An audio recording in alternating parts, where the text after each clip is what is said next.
Now, I welcome Priya Talwar, who is presenting today's webinar, Why is Editing Rewarding? And thanks, Murugraj, again for facilitating the Zoom logistics. And welcome everyone who has joined till now. Thank you, Vivek. First of all, I'd like to thank Vivek for allowing me to present this. This is the second presentation I'm doing with ICF, so I hope I have become better at it. The first one was the survey that we had done on rates. Second session is not really like a talk per se. I want it to be interactive. I want you guys to enjoy, have fun, share your feelings, your thoughts, your ideas. I know you guys have been attending sessions back to back, and it's really hard for us, all of us, because we're doing other work, housework, and then attending all these. So I really like to thank all of you for coming here. After the session ends, please feel free to give me any feedback, any thoughts, any ideas. So thanks to Murugraj as well for doing all the important work, without which really this would all literally fall apart. So I see quite a few people have come in. So shall we begin, Vivek? Yeah, you can begin. Okay, so the screen is there, right? You guys can see? Yes. Great. So I've presented this and inputs have come in from my boyfriend, who's helped me brainstorm really, really well. The idea behind this session is for us to, really share the work we do, and not just the work we do, but what it makes us feel. I think that is critical to anything that we do. And let's begin.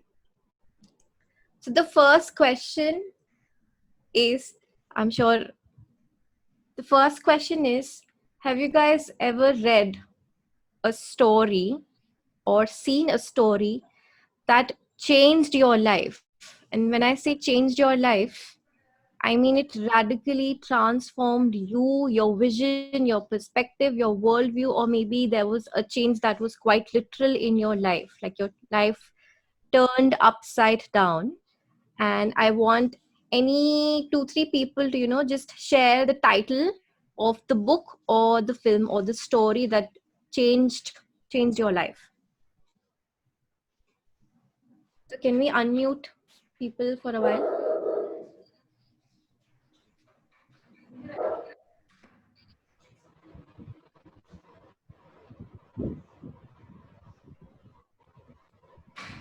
Anyone can answer.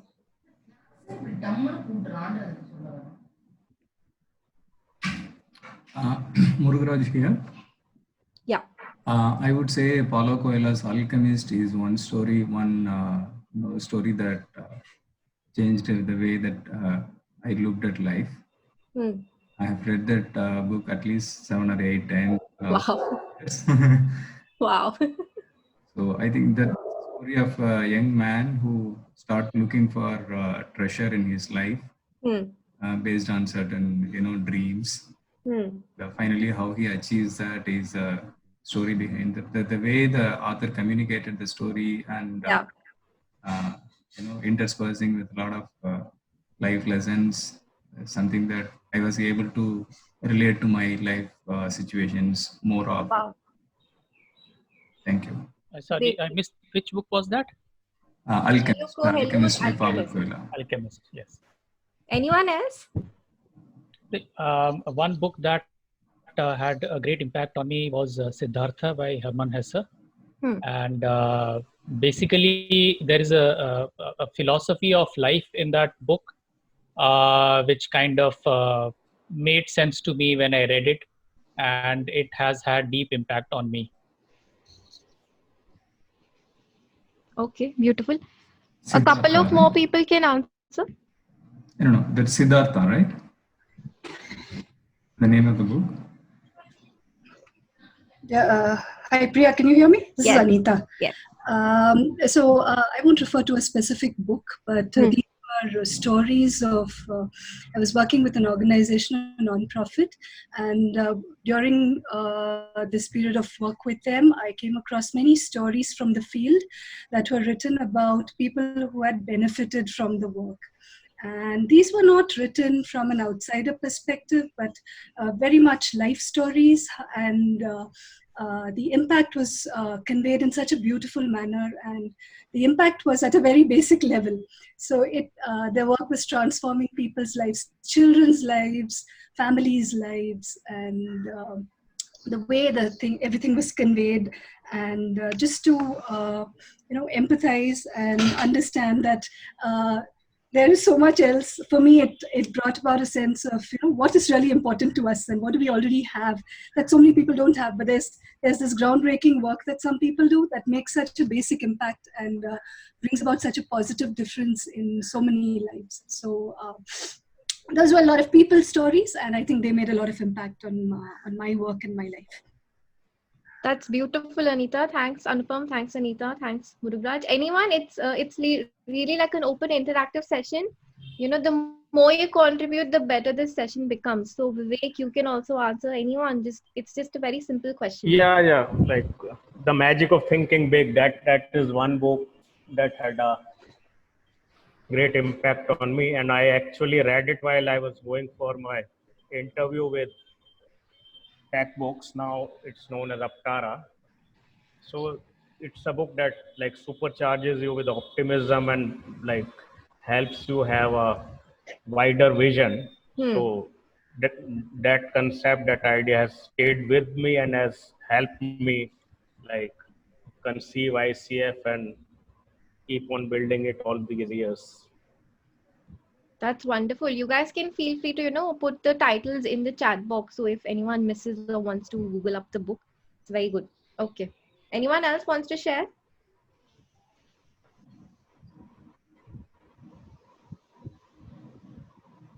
Okay. So I'll go to the next then. We have 13 participants now. Okay. So for anyone who's just entered, I think that's Vidya and one more person. We've just asked a very simple question. Is there a story, could be a book, film, or any story that really changed your life? A couple of us have just shared some very interesting ideas and stories. So guys, I'm sure even the ones who haven't answered, I'm sure there would be some story, some book, some film that really changed you, your vision, your worldview, your perspective, right?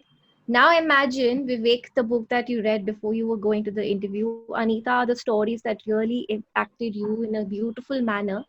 Imagine you were reading that story, but it's the unedited version. You're reading probably the first draft written by the author. Nobody has seen it.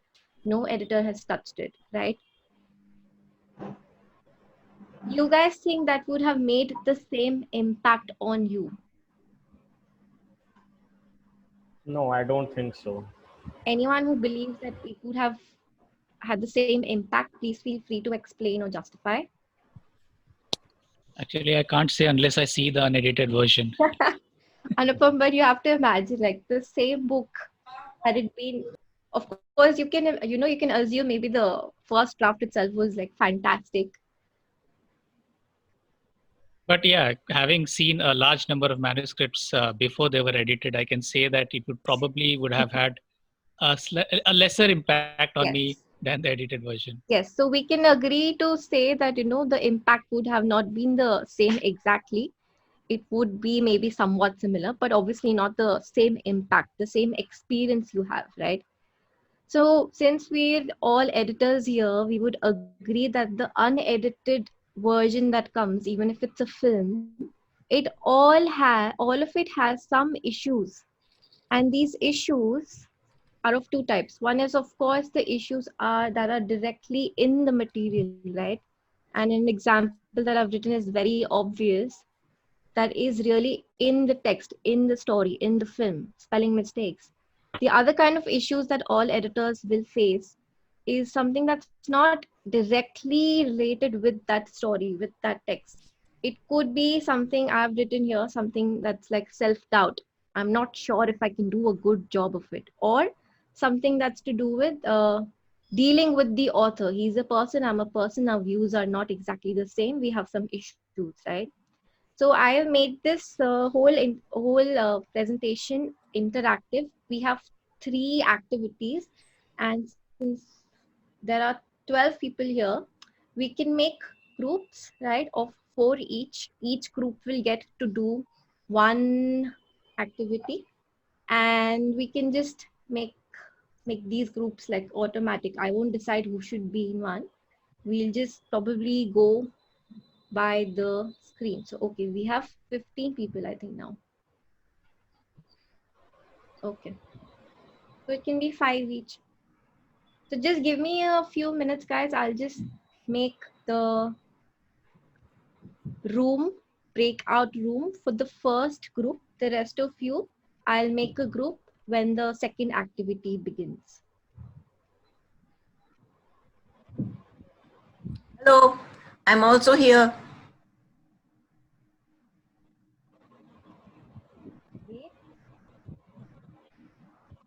Good morning, Razavi. I'm Paneez. Otherwise, you call me Anupam only. Oh, okay. Here I am.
We have a lot of participants today.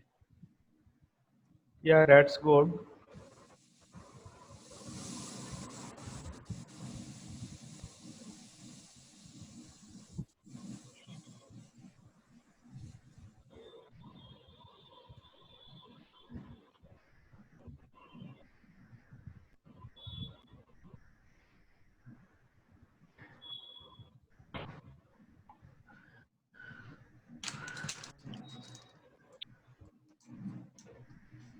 Murugaraj, you have any idea of like how to create the groups that Priya is trying to create, the breakout room? I think it will have an option under more, right? Breakout rooms. So you can assign automatically by giving a number. For example, the moment I clicked breakout rooms, it will give a dialog box that says assign whatever the total number of participants into X number of rooms. There will be a drop down menu. You can choose the number of rooms, so it will automatically assign. Priya, you want me to do that for you? I think Priya is having. Murugaraj, yeah, can you do that? Like, so you can make 3 rooms, 5 each. I think that's how many people we are? 19. Oh, no, it'll be so 6 each at least. So yeah, let's make 3 groups. Yeah. Okay. 6 people each. Thanks guys for holding. It will take a couple of minutes more. So for the activity for group 1 is you guys have to internally discuss the issues that you face, the smallest thing, the biggest thing, but make sure that you're specific. One example that Kanis just gave was incomplete references, right? So you don't have to explain, you just have to give the issue you face. Then the issue that you don't see in the material that's given to you, for example, I said self-doubt, I'm not sure if I can do a good job of it. That's the issue you face.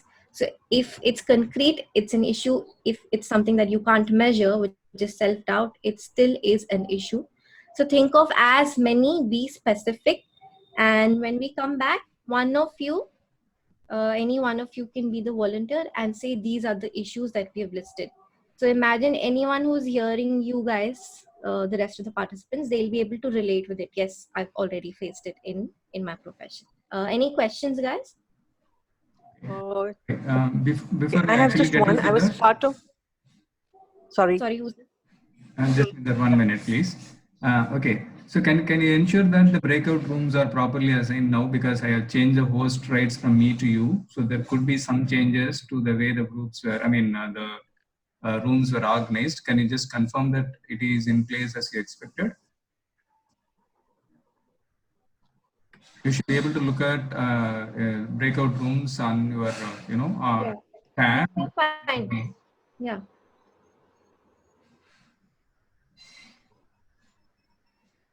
These are fine. You want me to confirm, right? Yeah, and open the rooms.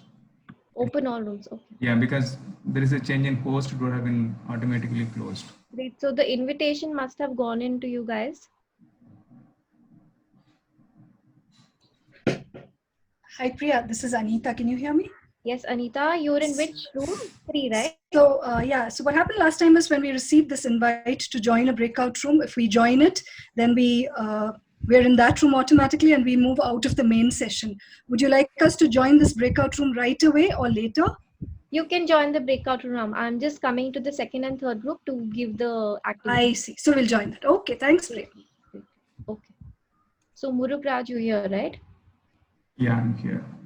Did anyone have a question in the first group? Yeah, so this is the second group. Murugraj, I thought you were in the first one. It's okay. Okay. So hi, Trisha, Lakshmi, Dipali, Professor Seema, and Anju. Can you guys come? Show your video?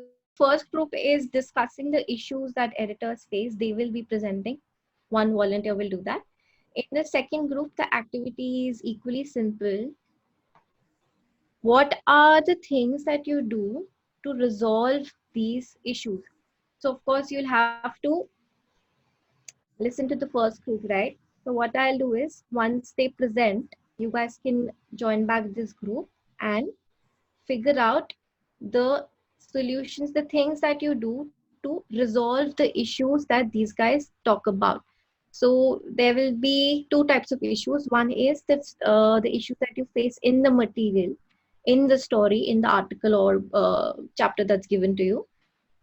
For example, incomplete references, formatting is not done. So the answers have to be very specific and brief. You don't have to explain, right?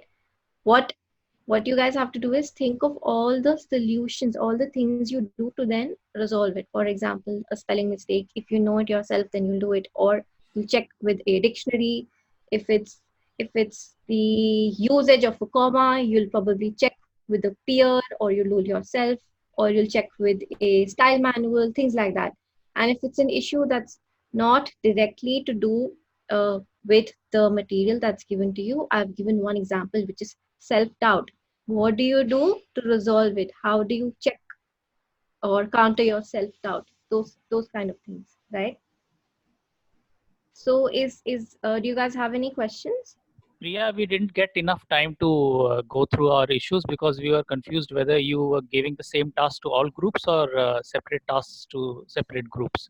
So Yeah. Can you put us in a group in a breakout room again, please? Okay, so what we can do instead is Okay. losing out on a little bit time.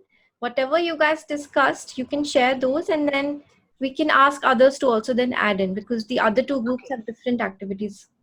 Okay, fine. Okay. I'll tell you what we did. We found that there is some stuff in the text which is not cited, and or sometimes something is cited but it is not attached. That is what Divya said to me. And Meetu also had the similar kind of experience, and she's working in fiction as well as non-fiction. And was the problems that people who are writing PhDs, they know their topic very well, but they have difficulty in non-verb agreements, and also they cite things that are not there, and sometimes the citing is incorrect or incomplete. That is what we came up with. Okay, great. Any issues that were the second type of issues that are not to do with the material that you have to edit? I think Meetu will have to say something about this. Priya, in our room, like I would like to say, like one participant, she brought up a very interesting issue that like freelancers, they have been working from home for quite a period of time. Like some have started working only recently, but there are people who have been working for years, and somehow they have reached a certain level, like maybe 5 years of experience or 10 years of experience, but there is no one giving them feedback. So whatever they send, it's okay. Like they are asked to churn out a certain number of pages each day, but somehow there is an internal dissatisfaction that am I doing things right? Am I learning something new? Or is it the same thing, same mistakes I keep on repeating? And even though the experience is 10 years, but I might have knowledge of maybe a person who has spent 2 or 3 years on the job in reality. So it's like 1 year of experience multiplied 5 times or 10 times doing the same kind of thing. Great, great. So what I'll do is, let's not do breakout rooms, because I think the issues that we face, both types, I think most of us can speak about it.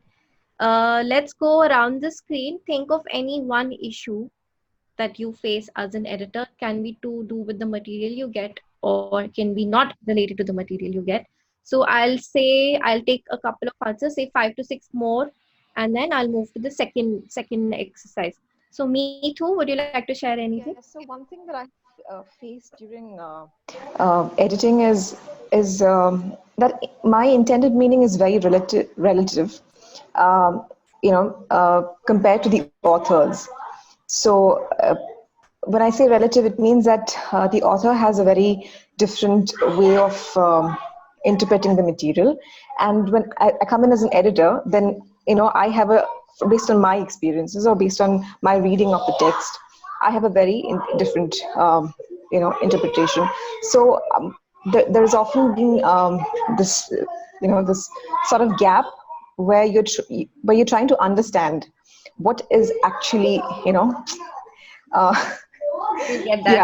to be included. Yeah. Great. So since I am next, I'll quickly share I often have to face is that I often I have to work with clients who are non-writers, and working with non-writers as editors is a different game, because you have to really go to their level, their views, their perspective, and show them really things that appear so basic and obvious to you as an editor because you've been doing it. So something as simple as author queries, what is the importance of it? This is fact change. Do you understand the use of it? And of course, so Mamta, you're next. Would you like to share any that you face as an editor? Yeah, I'm actually work from home employee. This is the only problem I'm facing that Vivek actually told you. That is my basic problem. Actually, I'm not getting good feedback or any feedback. Being a senior copy editor, I'm not getting any feedback. That is the major problem with me, because I am doing whatever like telling me, like whatever going with yours, like jo bhi editing ka chalta aa raha hai, I'm just doing that. I've learned in Aptara, whatever I've learned in Aptara, I'm doing the same job. That is the problem, because I have never get a proper training. I have just learned from my seniors. That is the problem. And I'm doing whatever is told. Yeah. Okay. I think most of us would have faced this. Yeah. Because it is actually more than 3.5 years now. I'm a work from home employee. So I have no from training. home in itself is something that, brings a lot of different set of problems. Yeah. Yeah. So thanks, Mamta. Whether it's stable, whether it's figure, because I'm not learning anything new. Yeah. Interesting. Yeah. Okay. Not being able to learn anything new is definitely something. Because I have no idea whether I'm doing it right or wrong, because there's nobody to tell you whether this is wrong and this is right. I'm not getting any feedback from author, so that is fine. There's no internal feedbacks. That is my major problem. Thank you so much. It's a very useful comment. Anupam, you're next on the screen. Would you like to share? So two issues that I face related to the material that we get are, the first is not getting the correct brief. So the expectation not being communicated properly.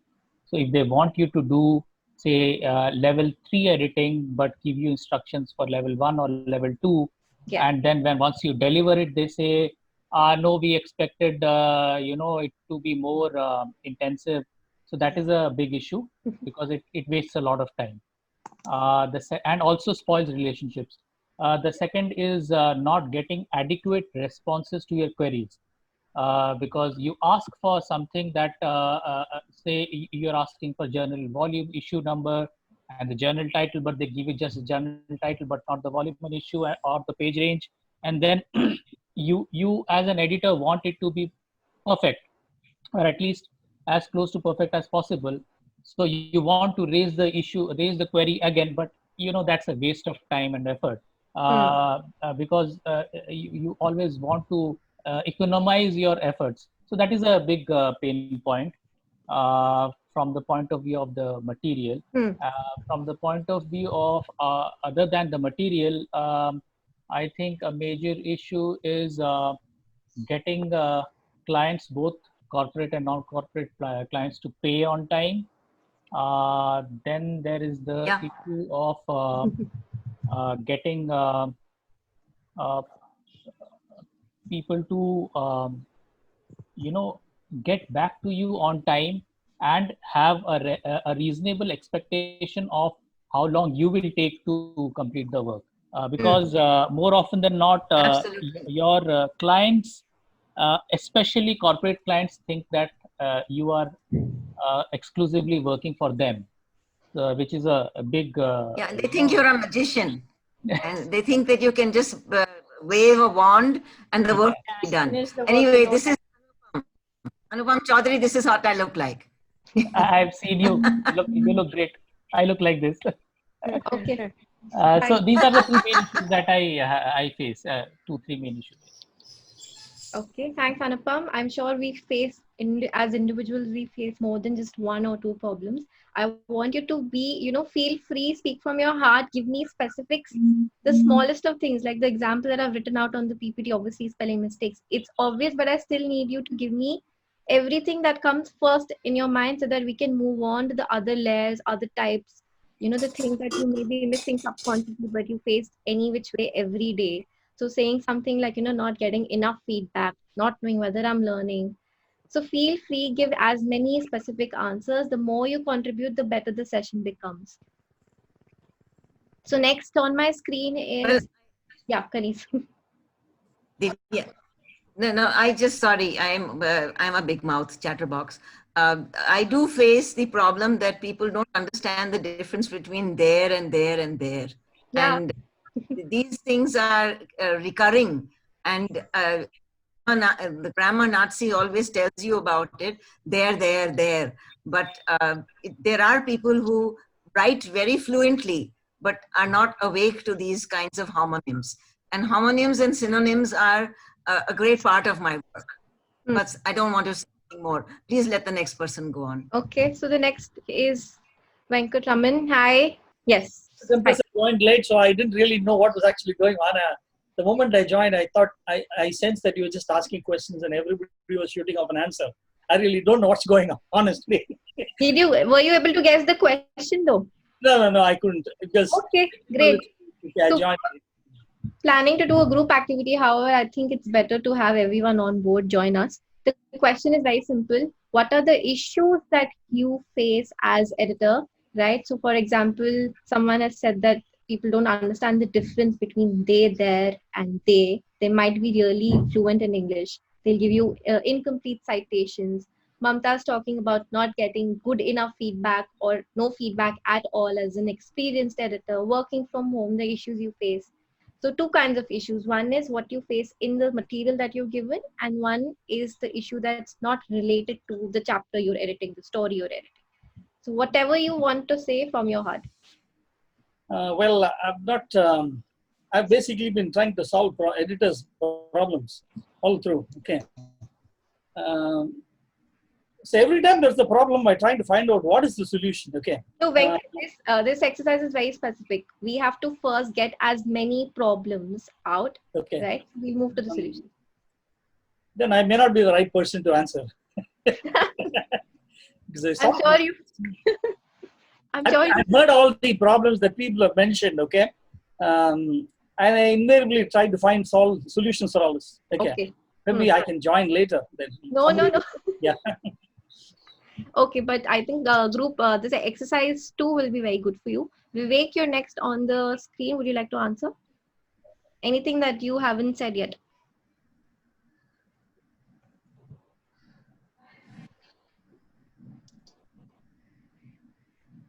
Like I have discussed whatever we discussed in the in our breakout room, the problems that we face, and other than the issues, one was table formatting is something that editors struggle with because authors really don't know how to prepare tables, and then we spend a lot of time, and sometimes we ourselves might know how to set those right, because when we were like part of the corporate culture, we had pre-editors to help us out, and once people move on to a work from home arrangement, somehow without that help, they feel handicapped. And one of the things that Jasminder said was like dealing with long winding sentences where she is not able to understand what the author is actually trying to say. Yeah. So it's like trying to second guess the author. And verifying medical names, drug names is another issue. Yeah. Okay. Give me as many as you can. Anyone? Divya, you're next. Yeah, apart from the things that I already mentioned about the manuscript has been received in the PDF format. This won't be applicable only to copy editors, because copy editors are provided Word files, but I'm right now working as a project editor and I have to deal with these kind of things. So I have received the manuscript in PDF format and that is non-editable. I have to send it back to the author and ask them to provide editable format. Then they will provide the manuscript in the editable format, but table is still in picture format. Then we will either have to ask the in-house team to key in the data if it is easy data. It's not there are not many tabular data, so in that case we can key in, but then we have to again write back to the author. Then there sometimes authors get irritated that you are contacting them again and again for the same thing. The problem was they could not understand what we requested. Apart from that, as a project editor, we sometimes do not have the copyright agreement in the same format. The manuscript shows an annex order of authors, but we receive the copyright form only in one author name or a different order altogether. So we have to get the copyright form first, then put the article introduction. So and in all these communication, sometimes the article may get delayed. Publication may get delayed by 1 week, and 1 week is a big thing in such cases when they are publishing articles on COVID and racism. So such kind of things also pop in. Okay, I have a few on the screen. I'll share it with you, everything that you guys have been talking about. I think there's enough scope to discuss more and more issues. Anupam, we've had your answer. Next is Murugraj. Specific issues that you face. Okay. So this issue comes up very often when I work with authors directly. The authors and editors have different understanding of what we normally do. So unless the expectations are clearly laid out, it becomes very difficult to explain at a later stage, especially they might start thinking that we are taking advantage of their ignorance. We will be things that we are not expected to, or which does not fall under the scope of our editing agreement. So that is one thing that I faced very recently when we work more with authors directly. Okay. Okay. I would like to add something to what Murugaraj said. Yes. Murugaraj just mentioned that there is different expectations of the authors. They think that we are doing each and everything ourselves, and there may be differences in the expectation level. Apart from that, I would add something about expectations of the author. Yeah. We had a 3-day long holiday due to our 50-year celebration.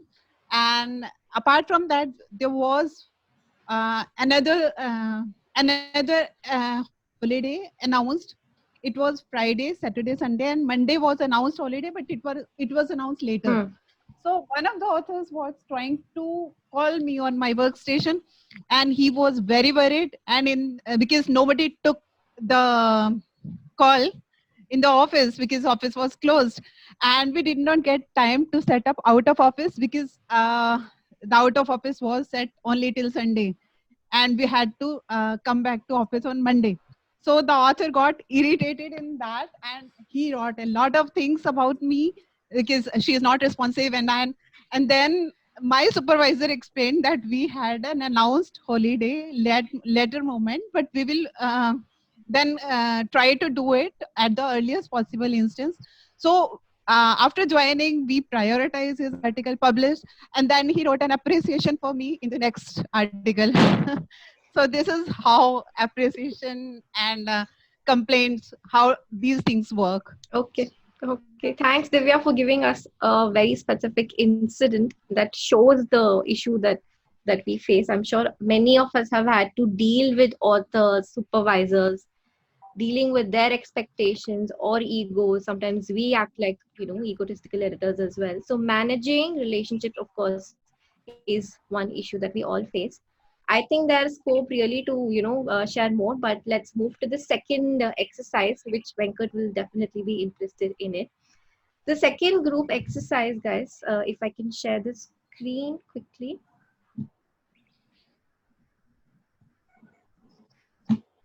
So we've discussed issues, right? The second activity is, what do we do to resolve all of these problems that we face? The more specific, the better. If it's the smallest thing you do, for example, when I get any chapter, even if it's a para-long synopsis, I will first just blindly do Times New Roman and 12 font. Nobody ever sends it, even though it's written out loud in every website of every agent, publishing house, etc. Right? So that's a very small thing that we do. And a big thing would be, say, for example, going out, thinking outside the box, adding value, sharing some information with the client that wasn't asked for, but you still felt, the need of the hours, that the author knows it, the client knows that information. So all these issues that you've already discussed, what do you guys do? What do we do? What do I do as an individual to then resolve it? So think of what you've shared and tell us what you do to resolve it. If you have heard some interesting issue being shared and you want to share what you would have done to resolve it. For example, we had one specific incident being shared, right? That Divya shared. What would you do to resolve it? So let's go by the screen again. We can start from Dipali. Dipali, you've heard the question, right?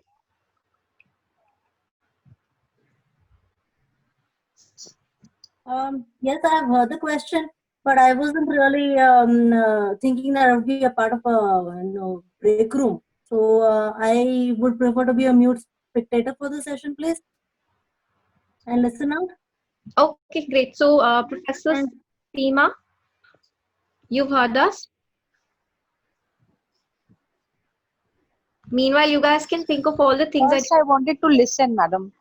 Okay. No, so this is like a group activity. I know that actually I have joined first time. Okay. So let me understand things, then I will speak. Okay, so I'll come back to both Dipali and Professor Seema in a while. Anju, you've heard us?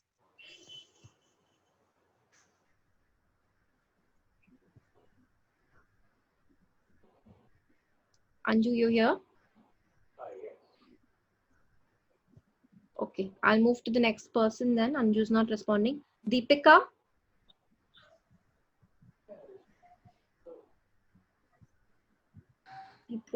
Hi, Priya. Yes, hi. Hi, I actually missed your question. I just went to the kitchen for a second, so I missed your question. Could you repeat it, please? Sure. So, were you able to hear out the first part where we discussed issues? Great. Yes, I was. I just missed this last bit when you asked us to reflect on something, I think. So the second part is, what do we do as editors to resolve these issues that we face? So you can pick up a specific issue. So I think one of the issues that I face, of course, similar to Mamta's in a sense, is not getting feedback. And the second is not really being able to, for example, I'm weak on laying out tables. And I'm also not very good with visually presenting, data as in charts and tables, or for example, even looking for a tagline, looking for a header, things that involve creative representation, especially visual creative representation. I feel I'm very visually challenged.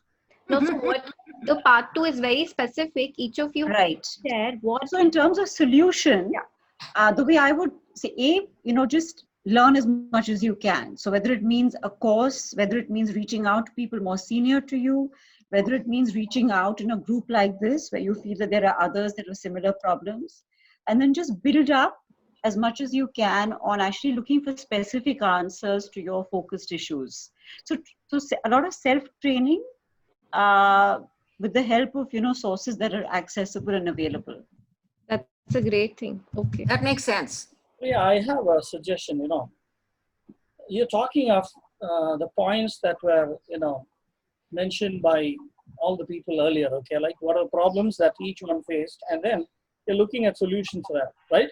Is that the way we're looking at it?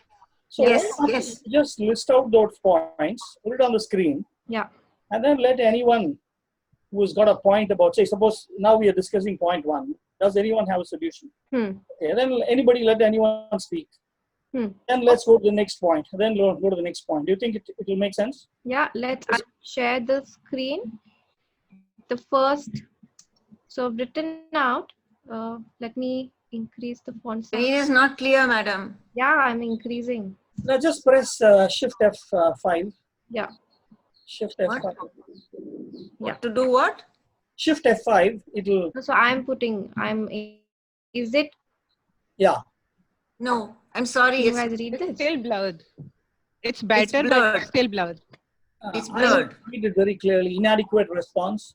Citations not complete. Sorry. Brief. Am I right? Yeah. So as Venkat is suggesting, any of you can pick up any of these and tell us how you would resolve them. No. Let's go one by one. But I can't Let's read go any. one by one. No, Wait, let me increase the. I'm not able to read any of the points. Okay, just give me a share comment. Wait, just give me a How second. to clear it? Certainly. Is this better? Not at all. No, you'll have to. This is your normal view, okay? After changing your point size, increasing your point size, press Shift F5. Save it and press Shift F5. Then people may be able to see this. Shift what? Please be slow in your instruction. That's not for you, Felice. That's for Priya. That's for Priya. Okay. Yeah, I think it's better and now. You can zoom your screen also. If it is not visible, you can zoom it on your screen, phone screen. Yeah, that's the point. I cannot read it. I do not know how. I'm just no problem. Each point one by one, and let's read out the first point, and then people can suggest answers. All right? Will that be okay, Priya? Yes, 100%. So we'll go around the screen. You can even open out the whiteboard, simply type inadequate response and then we can have answers for that. Open out the whiteboard. Is this the annotate bit? Yeah, I think so. I mean, right now. Yeah. You press Control B. So whoever shift, it will be a little clearer. No, 1 minute. You will have to open out a separate screen. It will open out a separate screen. So if I type here, do you guys see this? Yeah, we're able to see this. Yeah. We can see it. Yeah. Okay. So the first person, I think. No, 1 minute. She's saying share whiteboard. Wait. And because you said, you'll have to share. I am unable to read anything. Is there something wrong with my system? Is there anyone else who's facing the same problem? It's blurred, but it is better than it was earlier. Yeah, it's readable. I think we can just speak in an order and then. Yes. That's all. Yes, that would be better. Have you shared your whiteboard with everyone, Priya? The screen is certainly shared. Yeah. No. This is the screen where you have the list, right? Where we have the list. Now, you have to share the whiteboard. Instead of the screen, share the whiteboard. Priya, currently you are sharing your PowerPoint presentation. You go to sharing and there is an option called the whiteboard. I'm sorry, I'm assuming that. Yeah, I found it. Yeah. So you can just click on. Yes. Yeah. Yes.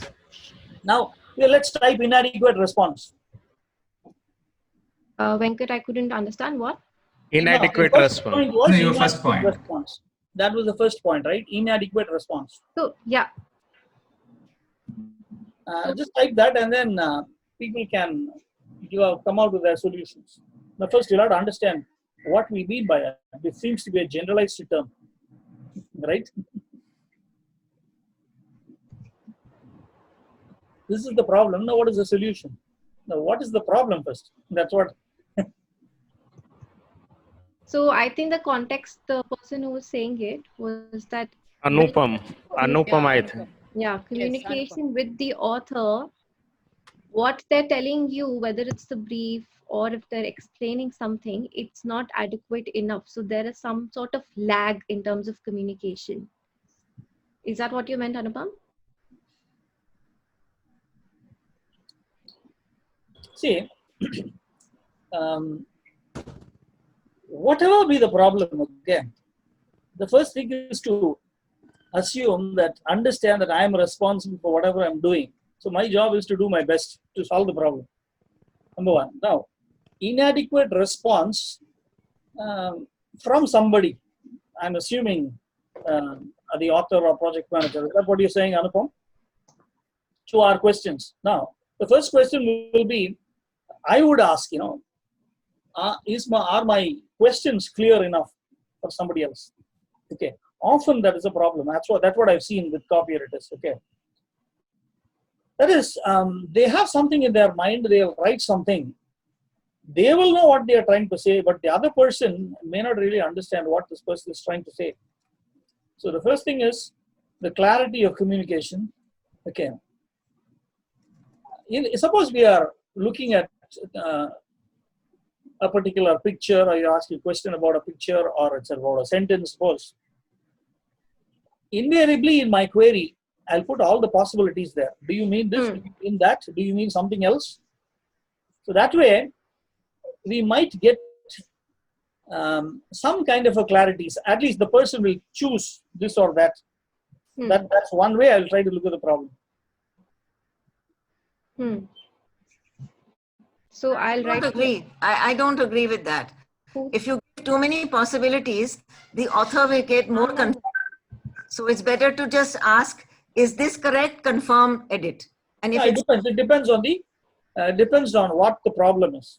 Yeah, sometimes what you're saying will work, and sometimes if you give many options, it is more likely to confuse the author than to bring any kind of clarity to your work. It's better to say, is it this? Confirm this. And if it's not this, then he will say what it is. That's what I think. What you guys are is going to get confused. No, wait. When you say if it is this or this, he'll say and no, then keep quiet. Okay, that is the problem. That in fact that is a real problem that we often face. The author will say no, and then we won't know what to do. No, it's a question of confirm edit, or is it something else? So either he confirms yes, or he says what is something else. But if you give him 5 options, he's going to get confused. He or she, whatever. But Kanis, for some of the issues or things, like it's important to give an option to the author, because he might not actually be aware of the options that he can use. That becomes the second part. No? If this is not confirmed, then what is it you want to say? And then you can say it in 5 different ways. But the point is, if you first off start with 5 different ways, you may confuse the author. I know this because of scholars in PhD theses. They don't have so much of background. Okay, guys. Language skills. So Kanis it is better. And Venkat and Vivek, what I'd like to suggest is, let's stick to the specific solutions that we can think of when it comes to, for example, inadequate response. I still think you guys would agree on one point. The solution would be clear and effective communication. Right. How Absolutely. and fine-tuned it will be. Obviously, each editor will, make it, I think, distinct enough, individual enough. But I think we can all agree that the response, if there is inadequate response from your end, you do the best job of doing clear and effective communication. Absolutely. So giving that as example, Certainly. let's try and move to, go through each. No, 1 minute. Anupam, what's your take on that? Because you raised the point, right? So.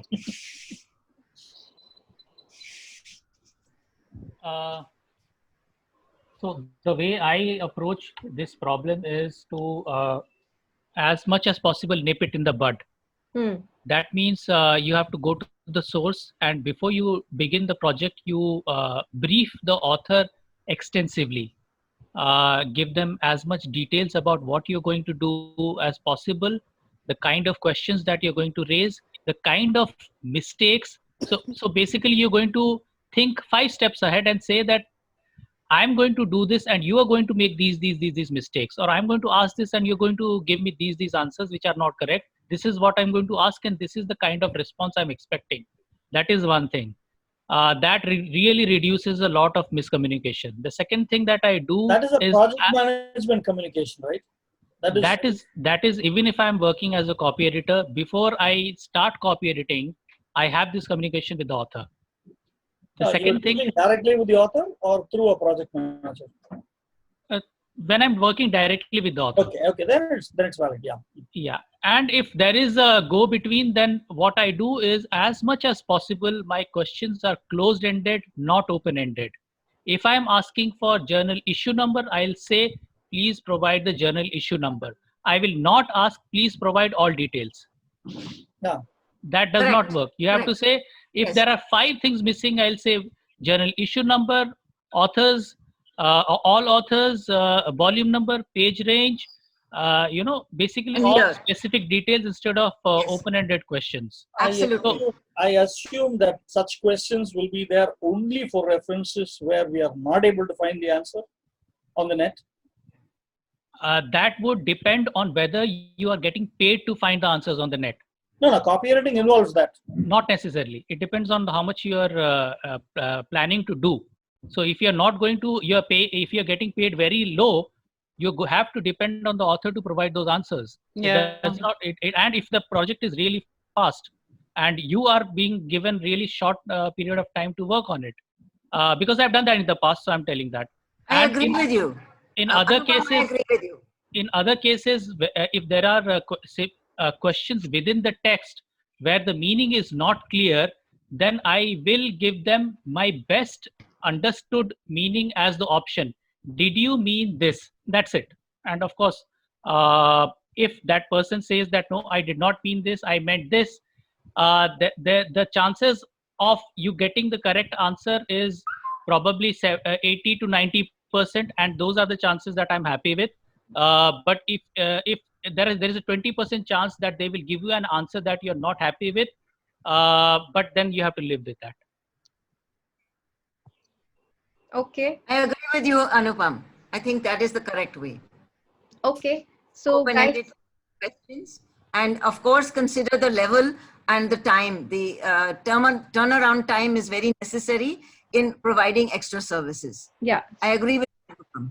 So what we'll clarify is that if there is inadequate response, clear and effective communication, of course, that means your best within the discussed terms and conditions or the brief of that project, right?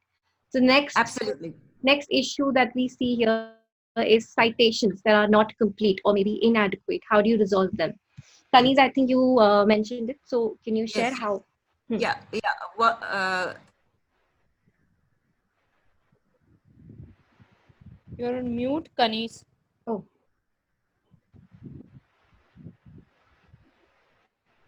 Sam, you are still on mute. Can someone tell her on chat? Yeah, sure.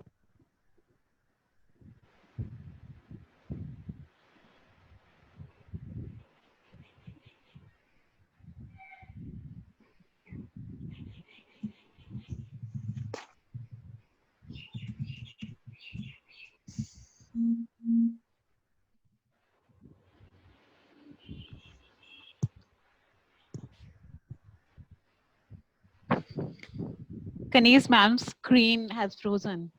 Okay. There are some network issues. So anyone else wants to answer how you guys resolve citations that are not complete? Yeah, it has to be a specific, simple answer. If the text shows that it is clear citation of this, the figure citation should be placed there, then a text, and will ask the author to confirm. But if it is not clear enough, then we will put a dummy citation and ask the author to provide the citation. For example, if the citation of figure 2 is missing, I would ask them to insert figure citation of figure 2 in between figure 1 and figure 3, if possible. Otherwise, they will have to renumber the figures. If there is some other issue, they will have to renumber the figures. So for figure citation, we will do like that. For references, of course, if the citations are missing and if there are author names, for example, if we are talking about name date citations, if an author name is listed, then of course we can find to which reference it is being related. Maybe author name is fine, author name is same in the citation and the reference list, but there may be difference in the year. So we have to search for the correct reference details on Google Scholar, and then try to improve the citation accordingly.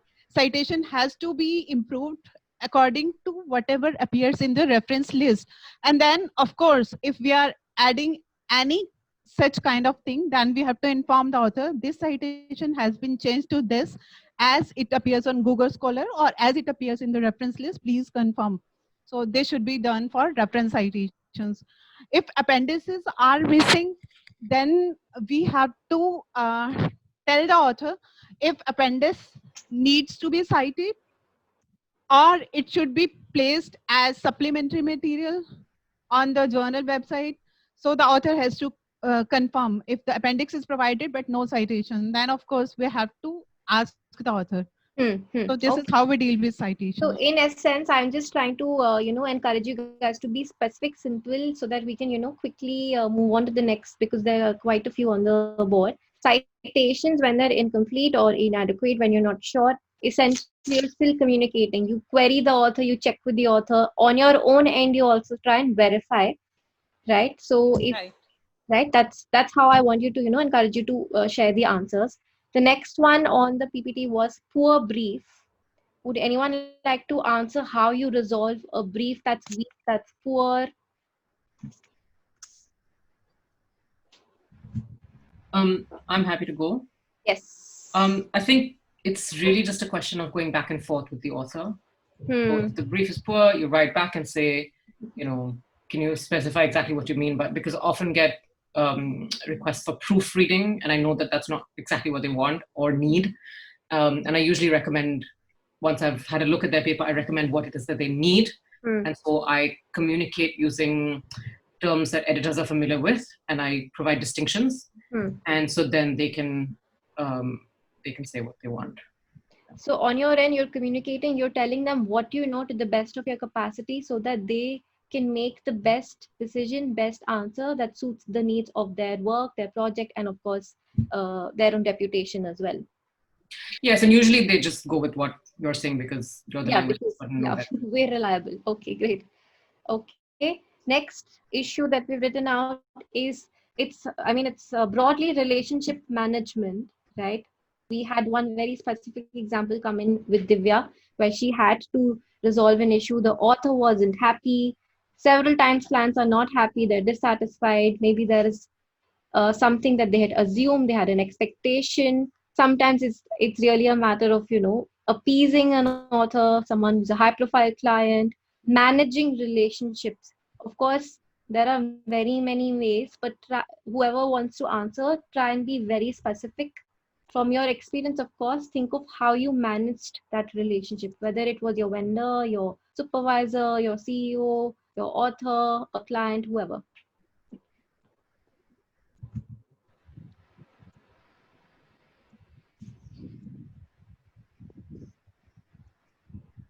I would like to share another example from a Taiwan author. Yeah. This author was having some eye problem. So when I asked him to send the corrections, he delayed the correction and did not respond to 3 to 4 emails of mine. And after say 10 days, he responded and said that I have undergone an eye surgery and I'm not in the position to send the answers. So you can do it on yourself. And then we decided that the journal editor should be doing it.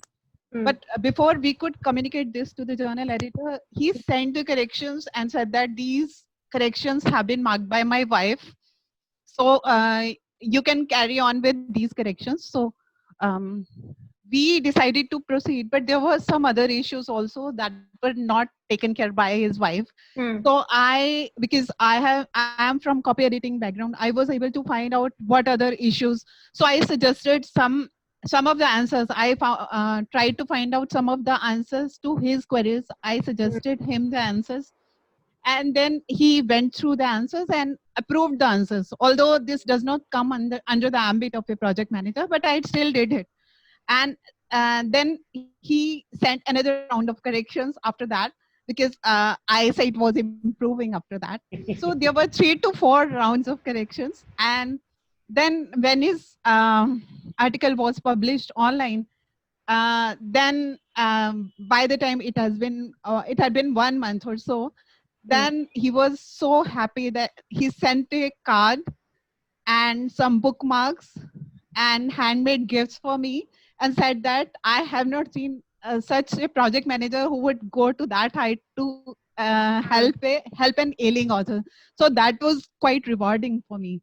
Like I said about the first case also, I published the first case, that the concern I raised during the 50-year celebration also.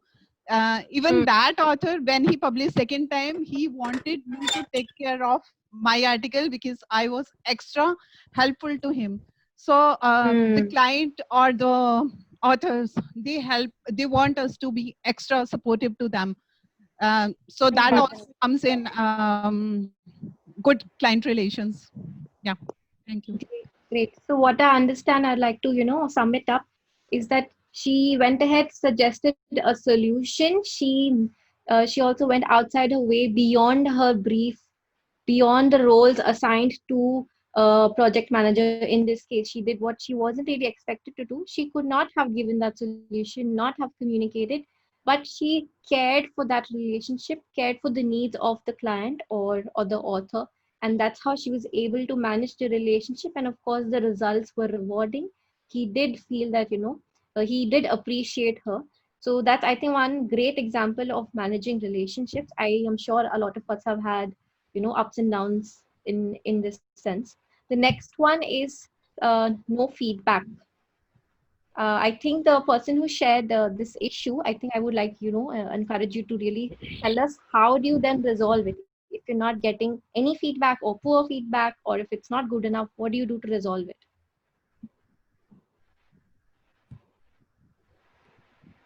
Was this Divya? No, it was Mamta. Mamta, are you there? Okay, yeah, hi. Yes. No feedback, no? Yeah, actually, I think we should join some groups where people are taking trainings, like one by one. If somebody is talking about comma, semicolon, whatever it is, whether punctuation, whether quotation mark, one should go for some training. Because whether it's online or whether it's like a webinar, it's better for us. We can learn from our seniors. This is the solution. I think that is why I joined this group. Great. So I've written here. But even I'm going through some sites also, like British Council and all, and I'm going through all the things from the starting, from punctuation, whether it is punctuation, whether it's quotation, because I'm not satisfied with my work as an editor.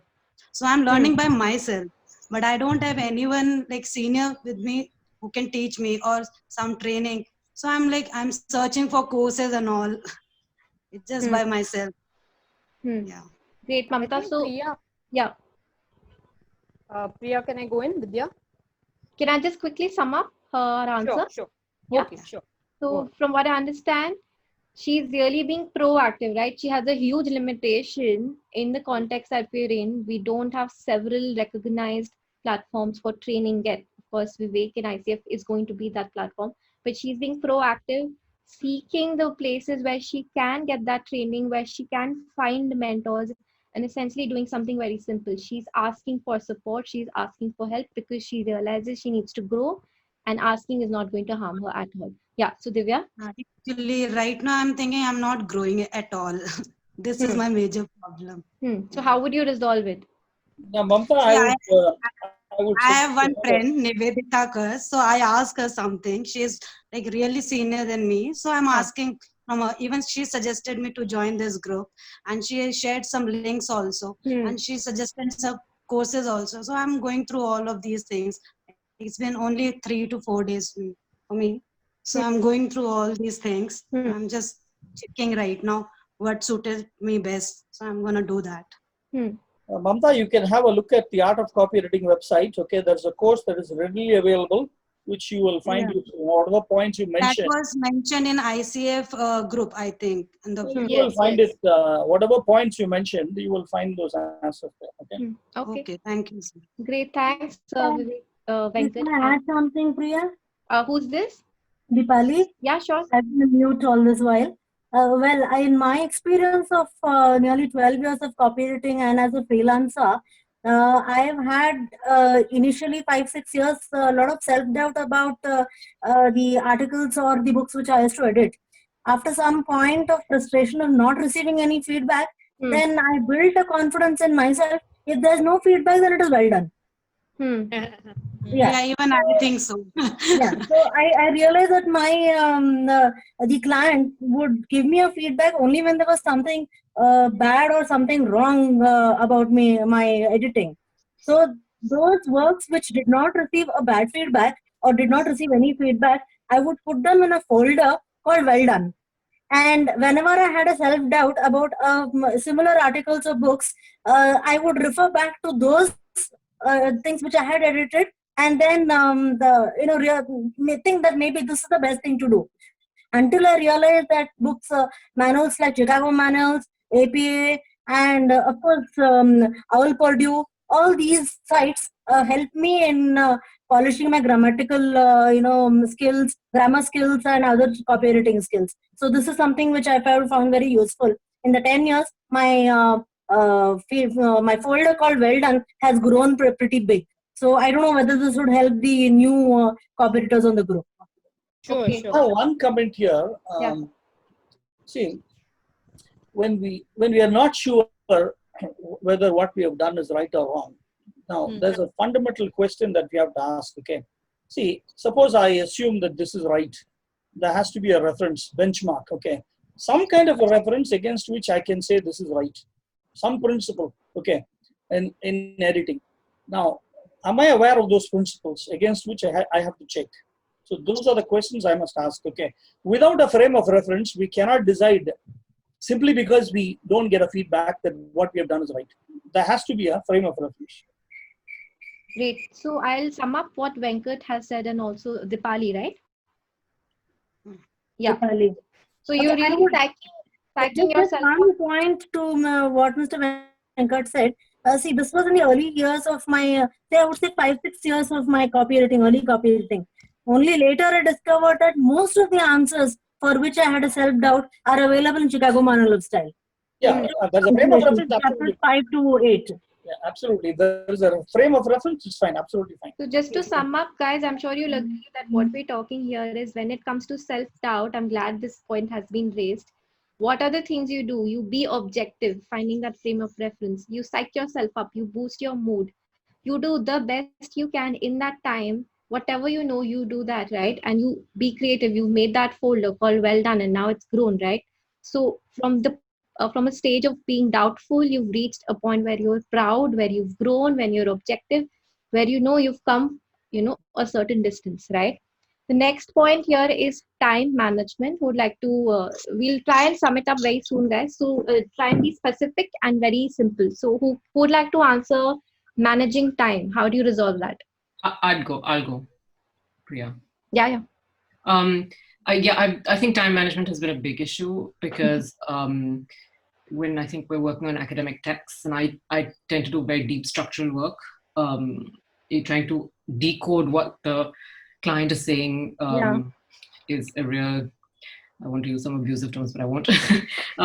It's just a real challenge. And then, when I'm not able to resolve it, I find that I'm often just turning to doing anything else, which means that every half a sentence I'm sometimes looking to do something else because it's so hard to decode. Yeah. What I've found has been helpful, and then of course once you start doing something else, you're just kind of derailed. What I've found has been helpful is this technique called the Pomodoro technique. I don't know if people are used to, or have used it, or have heard of it. It could help someone else, so I'll just mention it here. It's and there are many tools available online to do it. It's a technique basically where you work in bursts of 25 minutes. So you've got 25 minutes, so you're just going to give it everything you have, and you're going to really concentrate and buckle down and do it. And then you're going to take a 5-minute break or a 10-minute break, depending on you set it for yourself. And that's really helped me be quite productive especially during this lockdown period. I think this is really comes under training your mind, right? There are so many techniques out there. It's up to us to know what is the problem we're facing and how best we can resolve it instead of getting stuck in that loop. So thanks for this. It's a great answer. I'll try and just maybe take just one or two more. I'll select now. What do you guys do when you have to second guess the author? No, actually, no. I think this would be under communication.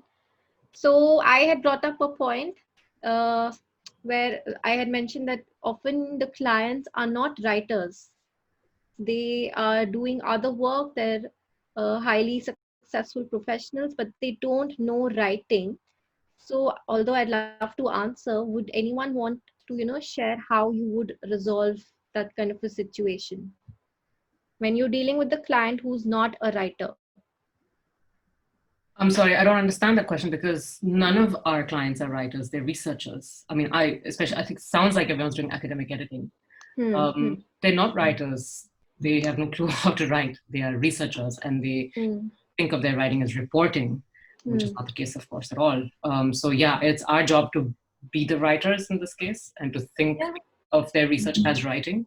Exactly. It's as simple as that. When you are dealing with non-writer clients, it's as simple as this. You would have to meet the need, you would have to do writing. It might be writing and rewriting and doing end to end, doing the whole job yourself up till the point of, say, proofreading. Of course, it's subjective. It depends whether you're supposed to do it. But when you are dealing with a non-writer client, you do have to show them, you have to explain, you have to be kind and communicate and show the need of the manuscript or the chapter. This is what you're going to do because they can't meet that need, right? So you do definitely do the writing. Okay. Anything else anyone would like to add to this specific point?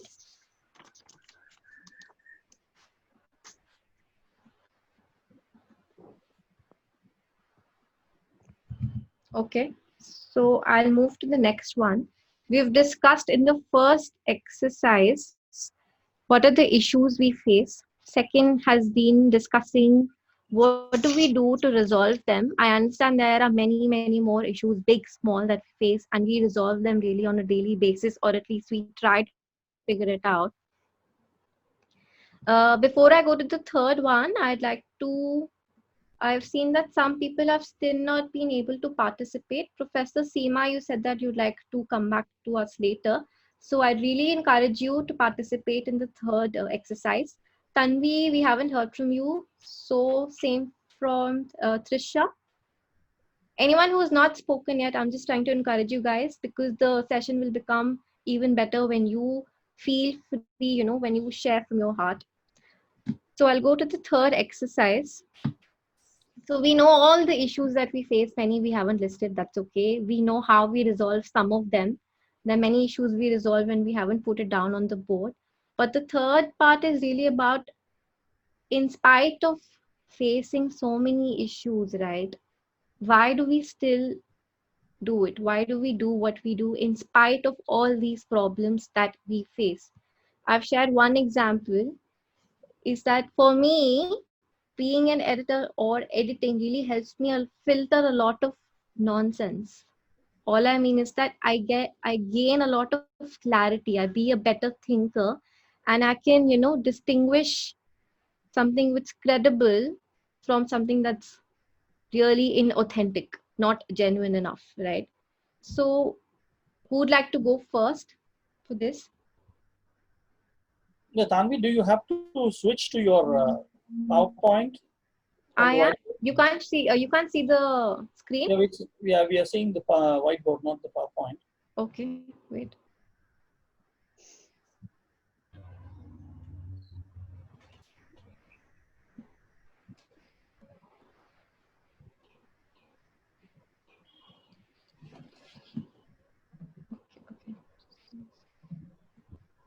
Yeah, you can see it now?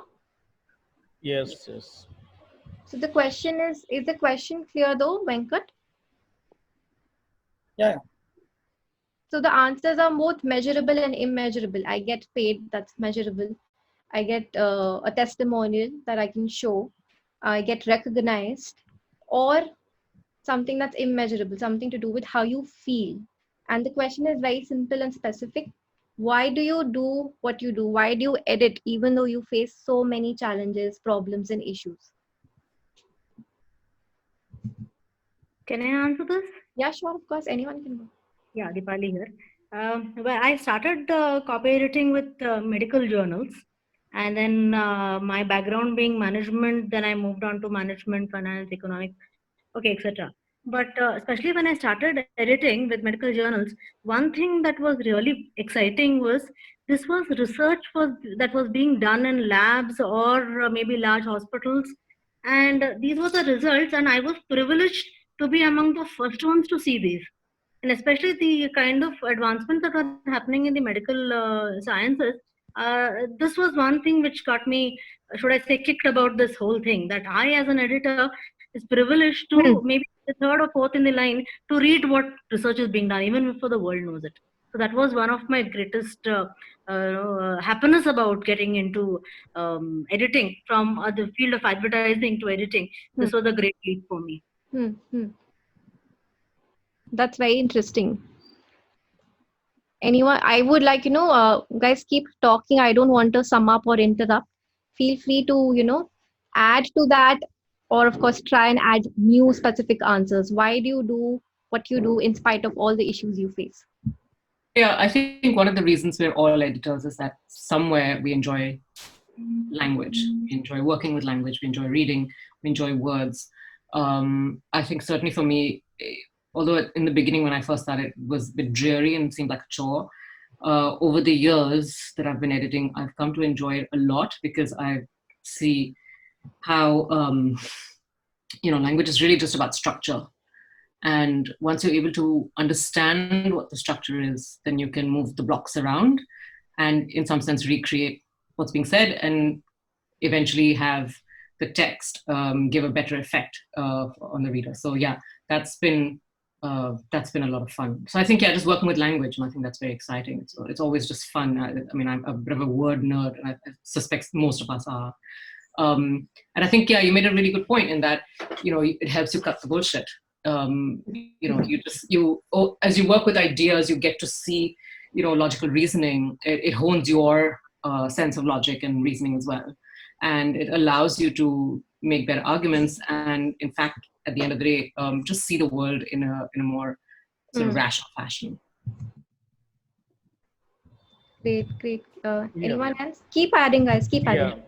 Yeah, I agree with Tanvi, like being able to organize things and make it clean, more clear, because as editors, we need to ensure that the communication that is going out. Now, if I talk of my field, medical editing, I need to ensure that the end reader understands what the researcher actually meant, because these are life and death situations. And to add to what Deepali said, like again, as a medical editor, yes, it feels exciting to be able to be being the first in the line to read something that is going on, the latest research that's going on. So nowadays, a lot of COVID articles keep on coming. So somehow that increases your awareness level before the things are out in the newspaper or the magazines, because you know what's happening at the cutting edge of research. Great. Keep adding, guys.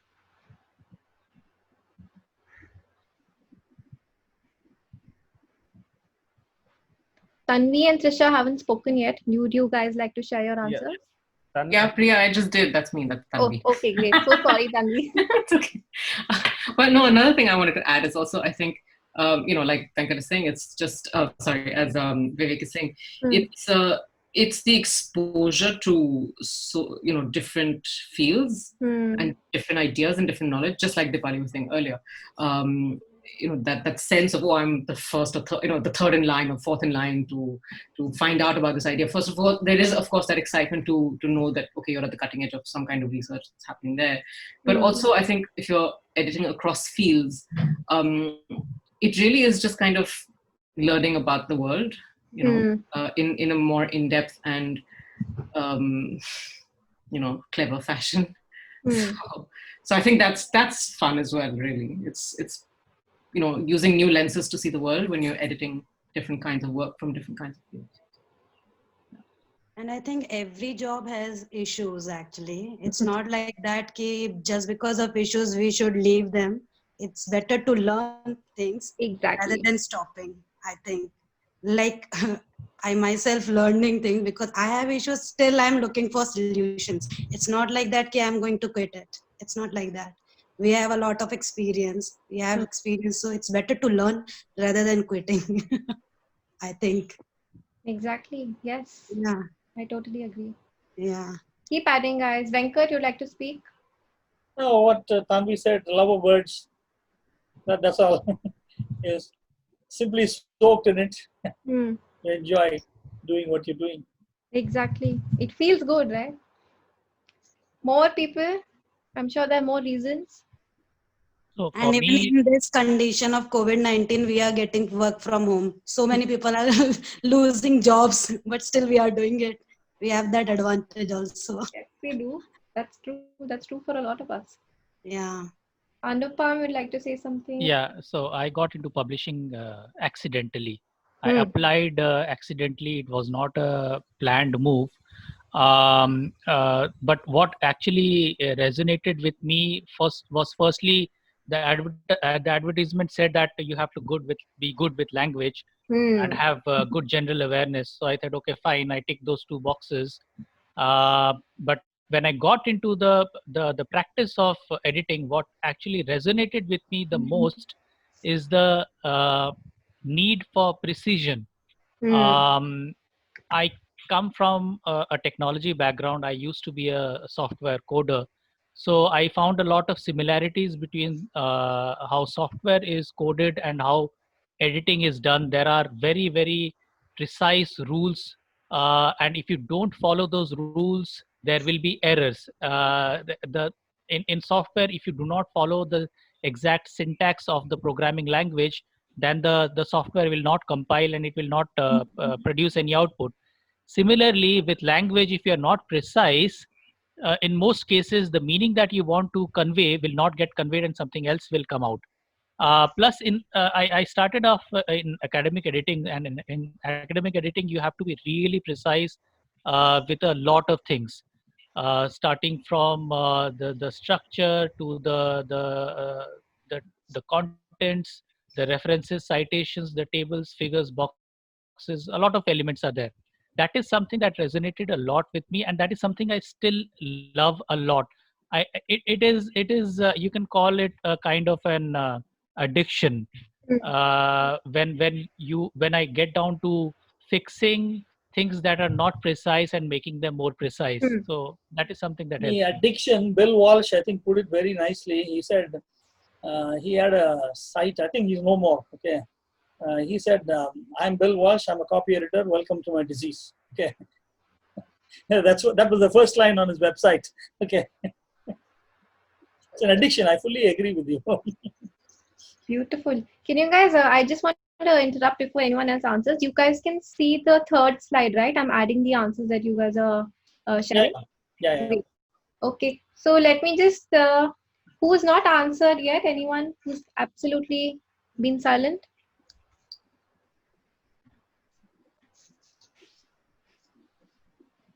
And Suchira also, who has just joined.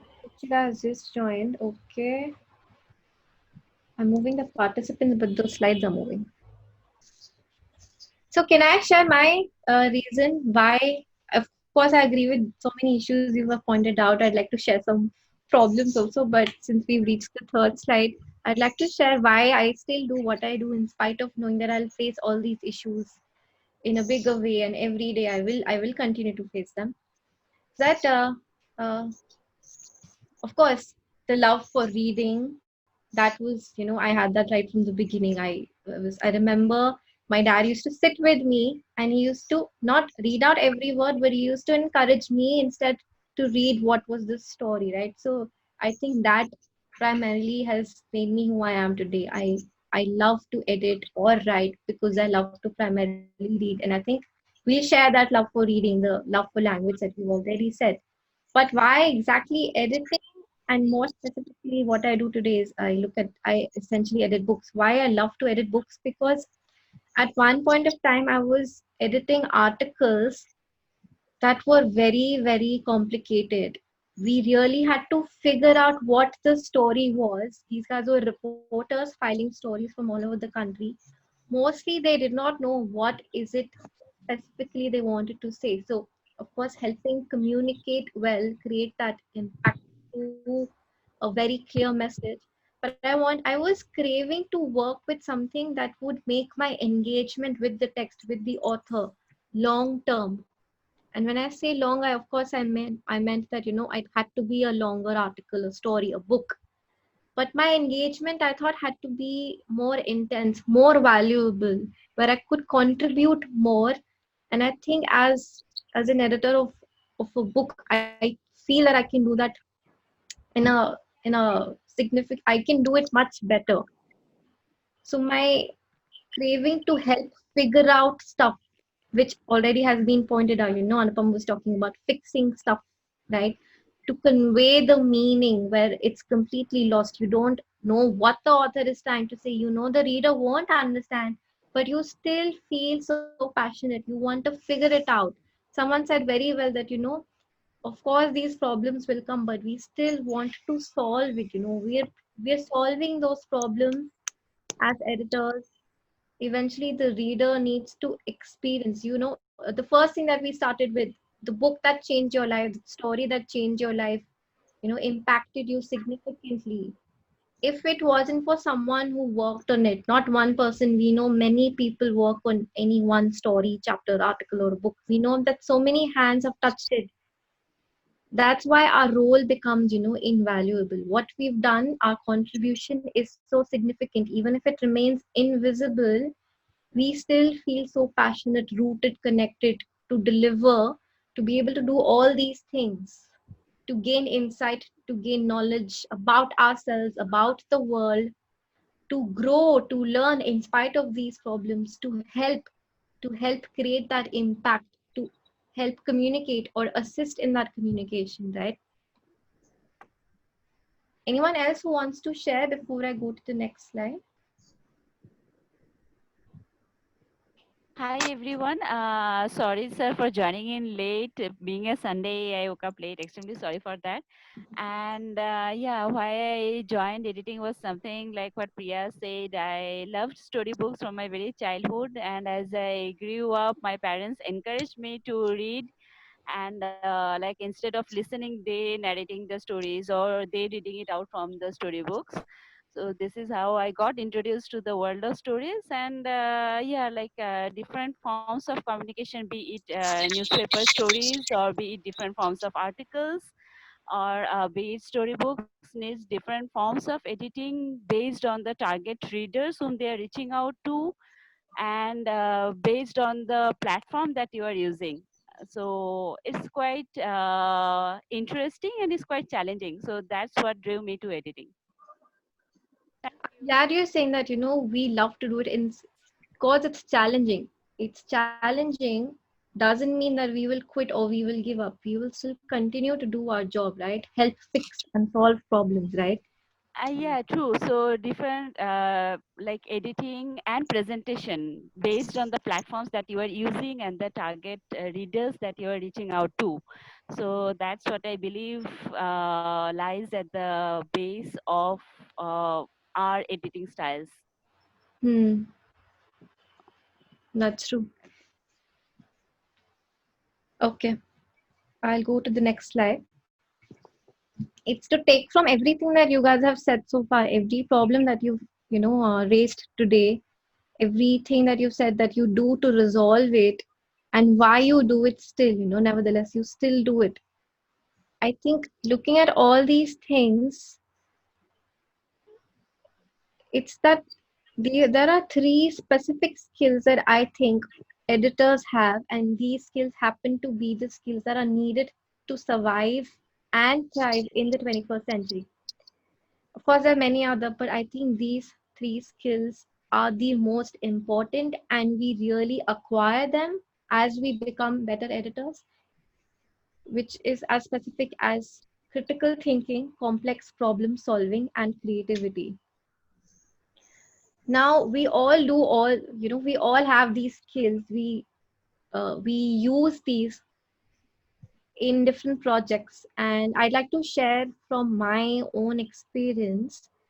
The first one, critical thinking. You guys will agree that you will have to be objective, and apart from being objective, you will have to think of the why, the what. You have to be critical. You have to still figure out the gaps. You have to question everything, every detail, every sentence, every word, whether it's the complex web of sentences, words that make that idea. You have to assess what is it that the author is trying to say. Is she being able to really say it? If you're not critical about it, it's unlikely then you can help the author. It's unlikely you'll be able to solve that problem, right? And I think as editors, we really do solve problems. And if we did not, then we would know, had we not, had someone not solved a problem, had someone not fixed a comma, or developed a very weak character, the book that you've read that changed your life, it would not have made that same impact. Had it not been for those editors, people who've shaped that book into what, into the book that changed your life. And of course, the third skill is, it's something that I think it's very hard to articulate, but it's that gut feeling we have. I think without that gut feeling, that intuition, when you say, I sense, there's something that is, goes beyond logic, beyond the rules that we have to follow, which are, of course, for the benefit of the reader, of the author. There's things that we do that are creative, that are out of the box. We use our imagination. We have empathy for the authors. We can relate with the authors. We can, build better relationships using not just critical thinking and problem solving, but by being, genuine human beings who care. That's why we can be authentic. That's why when we, go out of the box, out of the brief and share information, share suggestions, there is always that, gut feeling that you have that helps you be a little extra, be a little better than, someone else. And there are, of course, there are a lot of other skills that, the source, of course, is the future of job reports. There are other skills, of course, and I think we still nail all of these. People management, we've spoken about it. Coordination, we have to eventually, coordinate with so many people. When I was editing books, I have to coordinate with sales, publicity, marketing, and I'm sure each one of us have had, to do that coordination. Emotional intelligence, making decisions, making judgments, negotiation, of course, without that, cognitive flexibility. Is there anyone who'd like to share a few thoughts, add to it, question it, disagrees?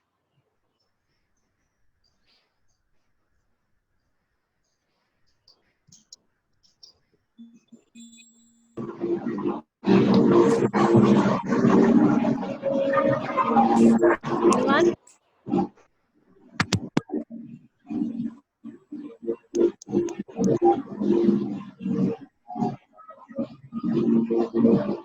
Okay.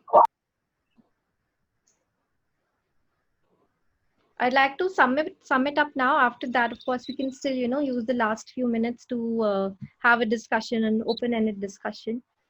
So I'd like to sum up and say a few points is that what we essentially do is to help someone communicate, and the end result is always going to be different, but we're still going to use a same set of filters or parameters, and we're going to use that, but also do a little bit extra. Be imaginative, think out of the box, use your creativity, empathize with the author or the client, help him out when he was stressed out, give him a little bit of extra information, guide them, motivate them. Sometimes you have to do that as well, right?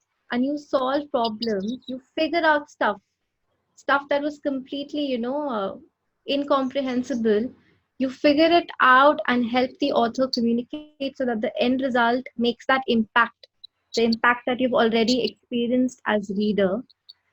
And of course, you have a set of parameters, rules to follow to solve problems. However, I think as editors, we always customize solutions.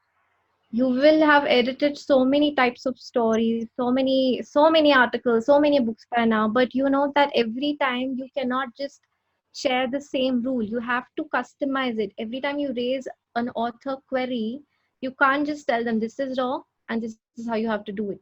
You show them, you meet them at where they are at, and you help them understand from their perspective so that they feel confident in doing it. The next time when they do it, they feel confident in being able to do the same thing again the next time, right? When I say customized solutions, I like to give an example here is that when it comes to fiction, I've often seen that, of course, every mind is different, right? Everyone writes a story differently, and everyone will have their own set of strengths that they will have. Everyone will have their own weaknesses. So when I say I have to customize a solution, I will always try and first identify a strength, someone who's already going good at, say, characterization. I will use that to show that, this character is working great because of XYZ reasons. However, when it comes to the dialogue of this character with another, look here, you could have done this and the impact would have been this. However, what you've done is this. And that's why, the impact is not great enough. I'm not feeling that. I'm not feeling it's authentic. So I could have just told them, look, this is dialogue, this is characterization, this is why it's important, and go ahead, you figure it out. No, but we have to meet the author where she's at, and we customize the solutions. And in all of this process, where we're doing it every day, literally we are doing the same thing every day, but it's still a process that we, in which we learn, we grow, we're excited, we're challenged. and we are excited by that, by those challenges, by those problems, and that's how we grow. And if it wasn't for growth, really, why would we be here, right? Like, what would be the meaning of existence? What would be the purpose of living if we weren't growing, or of course helping others grow, whether in perspective or in gaining a number of articles, right? So I think as editors, we not only help authors travel a distance, but we also, in that process, we also travel a distance. And I think that's what makes it so rewarding. We grow by traveling that distance. That's the end of it. I think I can make it now like let's make it, open. You guys want to share your thoughts? You want to disagree? You want to go back to something? You want to ask me something? Ask someone else a question? That was a great session, Priya. Just interesting that you mentioned the love of reading, and that has led us to becoming good editors today. But somewhere, do you also feel that a lot of editors are also blocked writers?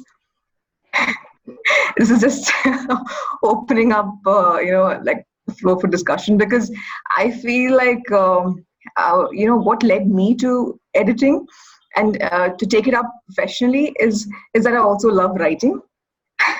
Yes, and but attempts have been very few at doing that. So somehow, but still the love of the language and the love of reading and all that just remains. So that's what it is. So what do you guys think? I'll let anyone else answer. I would like to second that. I have worked with a lot of editors and a lot of production editors also, and invariably everybody has the fantasy of becoming an author. Many people actually get into publishing or editing thinking that will make them a better editor. But I can tell you, I can guarantee you, the moment you become a full-time editor, your reading and writing both will go down. So if you really want to become a writer, leave the editing to editors. Yeah, a very valid point, Anupam.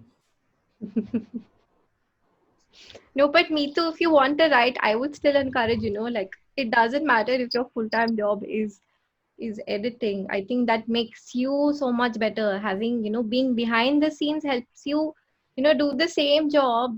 I think it should help you do a better job, than you did it yesterday. Not comparing it with anyone else. Yeah. Yes. So what I do right now is I'm a technical editor full-time, and I am an aspiring writer part-time. Great. So that helps. Venkat, you're on mute. Hi, Mithu. Like, I am a former journalist, former editor, like with the national newspapers, English dailies, and presently a corporate communications and PR professional. And I also write short stories during my leisure time. So I guess being an editor helps you to construct your stories better, or maybe do justice to your character has told. Like she was mentioning about doing justice to the characters and the character development and the characterization, the plot. So when you're an editor, you get to become your own critic, and then you do justice to your stories. That's what I believe in. That's great to know. See, I think, the job of an editor is to look at whatever somebody else has written, okay, and as we blossom into an editor and become better at it over the years, okay, I think definitely our ability to see what we're doing is looking at writing and seeing how we can, find out the flaws there, if there are flaws, and then correcting that alone, and then leaving out whatever is right there already, okay. Now, if we are really serious about it, definitely our ability to write will improve. I don't have the slightest doubt about it. Now, what Anupam said, everybody thinks that, they want to become authors. Now, that's a different thing altogether, okay. Now, as an editor, if you're constantly, editing work, you will definitely become a writer. Now, how good you are Okay, how frequently you write, how powerfully you write, whether you get published, those are different things altogether. But it will definitely, as Suchira said, it will help you to become a better writer. It should. That's right, Dr. Venkat. So I feel that writing should come from a place of passion and not really for the. Yeah, Meetu, you've put yourself on mute suddenly. You lost your halfway. So I was just sharing that I feel that writing should come from a place of passion. I mean, if you think that you're going to be a writer and publish a bestseller, that's probably not that's good. A different thing. Yeah. Yeah. Even if I write a book, okay, it will have to be copyrighted because there are two different perspectives altogether. A writer may look at it from one angle. As Anupam said, you will have to leave the job of editing to an editor. That has to be done. Okay, we can't say that simply because I'm an editor, I'm writing a book, it cannot be copyrighted. We cannot say that.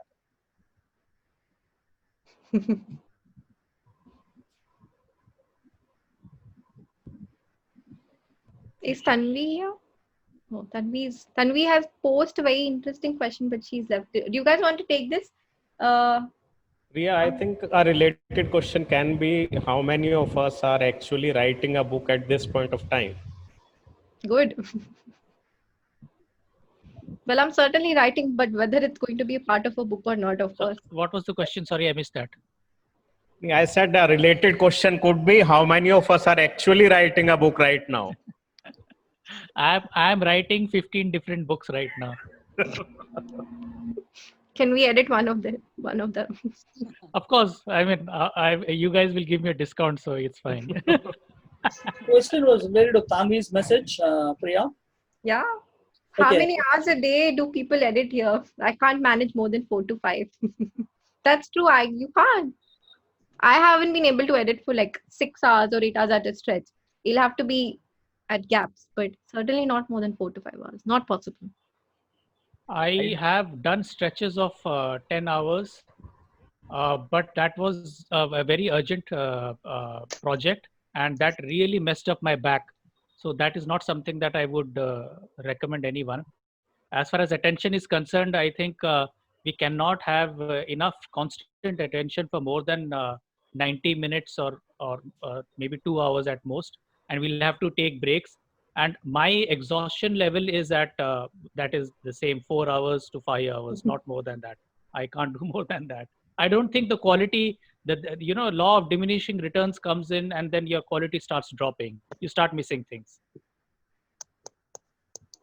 Yes, Anupam, I agree. It shouldn't be more than 6 hours, and maybe an hour or two we should be devoting daily to actually like learning new things or trying new things, best practices, trying to sharpen the saw, as it's called. Continuous professional development, by whatever name you call it, but you should keep adding to your skill level and skill set. There's one point I'd like to mention that, when we were talking about why do we do what we do in spite of the problems we face, nobody said that we do it for the money. I think somebody wrote something. You mentioned it. Put it on chat. Somebody said that, on the chat. Tanvi. Yeah, yes, I did. I said, I mean, given the fact that it's so poorly paid, there is no way that any of us is doing this for the money. It is purely for it's a labor of love. Yeah. Actually, in response to what Tanvi said, that for me, money is probably the biggest reason right now, because I, as a profession, I can still edit as something that I can do for my friends and I enjoy it. But as a profession right now, I am out of options, and editing is, out of many skills that I think I have, editing is the skill that I have the most, and the most marketable, and the most monetizable. So from that point of view, yes, money is a reason. Why would anyone do it without the money? I'm glad someone said that. And I think with ICF becoming better and better, I don't think we should be able to say it, next time. We should be saying confidently we do it for the money. It's a highly paid, lucrative profession. And it is, if you do it, I think it can be also. Yeah, if one invests time in building the foundation, one can earn a lot of money. There's no doubt about that. One other thing I would like a lot. Vivek, please, you must share your tips with me. There is a very short ceiling as far as I'm concerned, and I've hit it many times, and I've never been able to go beyond that. One of the strong reason I would like to add here is this profession has helped me work from home, which otherwise advertising never did. So I found that I could work from home and earn as well. So the thing with my earliest reasons of taking up copywriting from advertising was this, because I could really concentrate or work and look after family, work-life balance, all those things which people talk today. And lockdown especially has been very helpful for me anyways, because I've never held the frustration of not being able to go out and all that. So I think this is another of the strong reasons why I would continue to stay in this profession. Professor Seema, would you like to say anything? Now we're about to close. For me, the reason is traveling also, because I love to travel, and this job actually gives me the opportunity to travel and work. Yeah. So it's basically not working from home, it's work from anywhere. Anywhere, yeah, right. Anywhere that has an internet connection. That Right. flexibility. That flexibility, and you don't need leaves for that, and you can enjoy working and traveling. We would like to hear something from Professor Seema. Like she is with Amity University. She is like taking care of the chemistry department there, and she deals with a lot of papers that her students write or like they're trying to publish, and she is dealing with those papers. And that was actually one of the reasons that why someone recommended that she join ICF. So maybe Hello. Yeah. Actually, I heard you people very carefully. This was very unique, informative session for me. Though I was till now I was doing as an author, maybe editor also for my PhD students' work and all. But to joining this forum is quite interesting for me, and I think that I'll learn a lot in future. So that's what from my side only for now. Thank you. Okay, thanks, Professor Seema. Thanks. Okay, I think we should end the seminar. It's been 2 hours. Yeah, but because you made it interactive, it didn't seem like 2 hours. That's the compliment compliment I would like to give you, and maybe it's the longest in terms of duration, in terms of interaction, in terms of the points that were raised.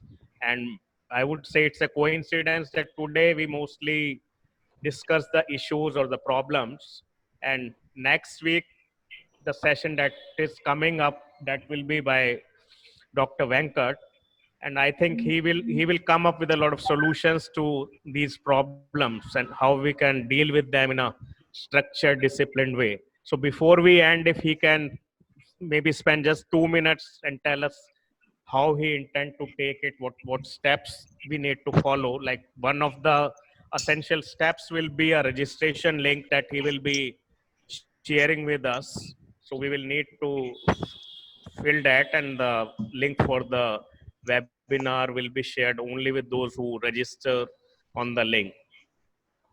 Yeah, it's basically copywriting. The art of copywriting is not just a website, but there are a lot of things that are behind, okay, which a visitor to the site may not actually see.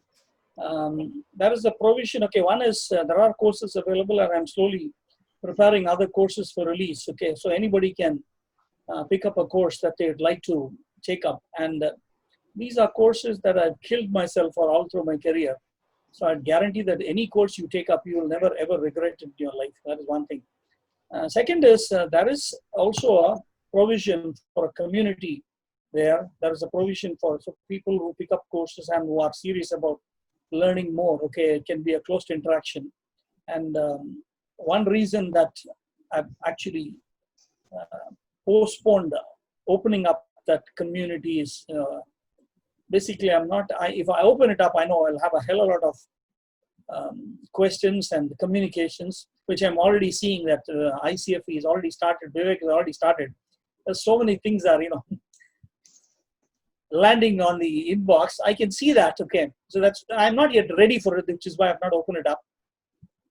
And then there is also a provision for a membership or a subscription there where if you don't want to take one course, if you find it difficult to take up something, you can take one small chunk, just pay a subscription there, and then every month you just take a small part to learn. Okay. Now, whichever way you take, it will take a lot of time to learn copywriting. Okay, now coming back to the point, why we have because there are so many things that every time, suppose somebody comes in for something, it's easier for me as a person handling that site to tag you with something specific, and then set up some emails that will actually, for example, whoever is registered for the holistic living sessions, you will get automated emails or replace mails. Okay, if I can tag you all correctly, it might be easier for me to do it. So there are many things that happen at the back end, which is why we have a mandatory registration for any webinar that we'll have. And then the topic that I thought of is, the biggest problem that many people seem to have said is, they come into that site, they see too many things. There is so much of information that I don't know where to start, how to go about it. That is something that I've heard from people. Even though there is a complete list of courses, and then there is a stages of learning, and then there is a 49-minute video that tells you what are all these courses and what each course deals with, discusses. Okay, in spite of all that, I see people having problems. Okay, probably because there's too much of information. Maybe you try to take it up one shot, you find it difficult. So I thought I'll address that issue. How do you make use of the art of copywriting courses to grow in your career? So that's what I've been thinking about. Okay, I just try to make it as interesting as possible, and also address the issue that Anupam mentioned, how to make money.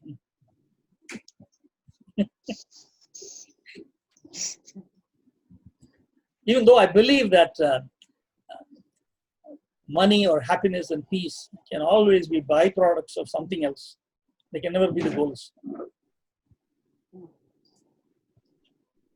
That was one of the quotations mentioned in your yesterday's webinar. Like, happiness is in doing, not in possession, not in possessing something.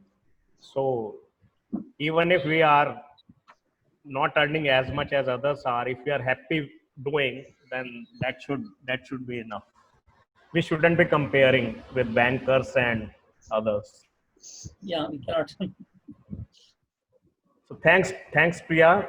Thank you, Priya. It was very nice, very interactive. So many viewpoints. It was really very nice. Thank you, Priya. That was great. Thank you, Priya. Thanks, Priya. That was really well done. Thank you. Thanks, Priya, and the rest of the team. Yeah, see you all next week again at 11 a.m. Okay. Yeah. Bye-bye. Thanks. Thank you. Bye-bye. Yeah. Bye, everyone. Have a nice day. Thank you. Thank you all.